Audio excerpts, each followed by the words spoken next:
Salut à tous et bienvenue sur la sauce de Badjos. Aujourd'hui, on va parler de Game Night, film réalisé par Jonathan Goldstein et John Daly, deux personnes qui sont habituées des comédies parce qu'ils ont travaillé sur beaucoup de comédies américaines précédemment, et notamment Comment tuer son boss. D'ailleurs, Game Night est dans le délire et dans l'humour très proche de Comment tuer son boss. Donc, Game Night raconte l'histoire de Max et Annie, un couple fan de jeux en tout genre, mais surtout de jeux de société. Et une fois par semaine, ils organisent avec des amis une soirée jeu. Et là, à une soirée va venir Brooke qui est le frère de Max. Et Brooke va vouloir pimenter les choses et faire une sorte de murder party XXL. Et toute l'intrigue va être de savoir donc si tout fait partie réellement du jeu ou si là, on est dans la réalité. Parce qu'il se passe quand même des choses un petit peu particulières. Donc l'intrigue nous fait beaucoup rappeler le scénario de The Game de David Fincher, sauf que bon, là on n'est pas dans du thriller, on est vraiment dans de la comédie un petit peu potache, mais le scénario nous rappelle beaucoup The Game.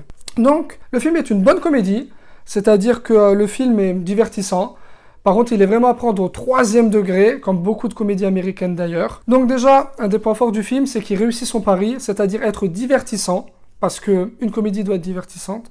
Et en plus, avec cette intrigue de savoir si oui ou non, ça fait vraiment partie du jeu, ou si là on déborde sur du réel, ça donne au film un petit truc en plus, c'est-à-dire que voilà, le spectateur se questionne vraiment bien sur la chose, et c'est plutôt pas mal fait. Après, un autre point fort, et là il est vraiment personnel, mais c'est Rachel McAdams.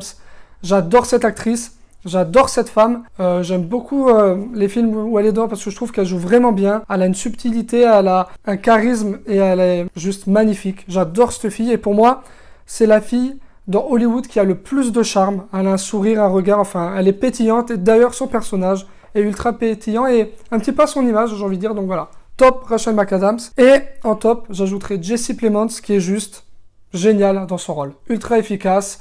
C'est du Jesse Plemons, j'adore. Et je pense qu'il a dû beaucoup s'amuser à faire son personnage parce qu'il est vraiment pas mal son personnage. Donc voilà. Et un point fort, très important du film, c'est qu'il y a un vrai travail sur la mise en scène. On a beaucoup de travelling et il y a un plan séquence juste génial. Après, moi, vous savez, je suis fan des plans séquences. J'adore ça. Et je suis toujours content quand j'en vois un. Et là, on en voit un et il est mis de façon particulière et j'aime beaucoup...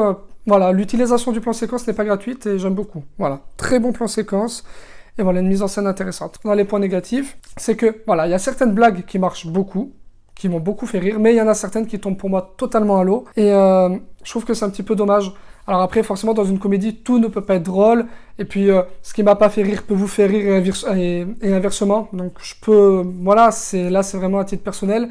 Mais il y a certaines blagues que je trouve qui sont un petit peu déjà vues plein de fois et un petit peu fait de manière un petit peu grossière, donc je trouve que c'est un petit peu dommage. Je parle notamment de la scène du chien, vous verrez. Je trouve que ça apporte pas grand chose et c'est un peu gratuit et j'ai pas trop aimé cette scène. Je trouve qu'elle apporte rien et c'est du déjà vu surtout. Alors voilà, comme je vous ai dit, le film est à voir au 3e degré. Il faut vraiment le prendre au 3e degré, c'est très important. Mais une chose qui me dérange un petit peu, c'est au niveau des réactions des personnages. Alors même si le film est à prendre au 3e degré, ils ont certaines réactions qui sont pour moi des fois pas toujours très logiques. Alors c'est-à-dire que par exemple, sans vous spoiler, mais à un moment donné, il y a un personnage qui se fait totalement broyer de la tête aux pieds, scène un peu gore. Bon, la scène elle est pas gore, mais visuellement ce qu'il voit c'est gore, un mec qui se fait complètement broyer, c'est un petit peu dégueulasse. Et ils ont pas la réaction qu'ils sont censés avoir en ayant ça sous les yeux, parce que même si tu penses être dans une murder party ou compagnie, demain t'es là, tu vois un mec broyer de la tête aux pieds, t'as pas cette réaction-là, et 2-3 fois il y a un petit peu ça, je trouve que c'est un petit peu dommage.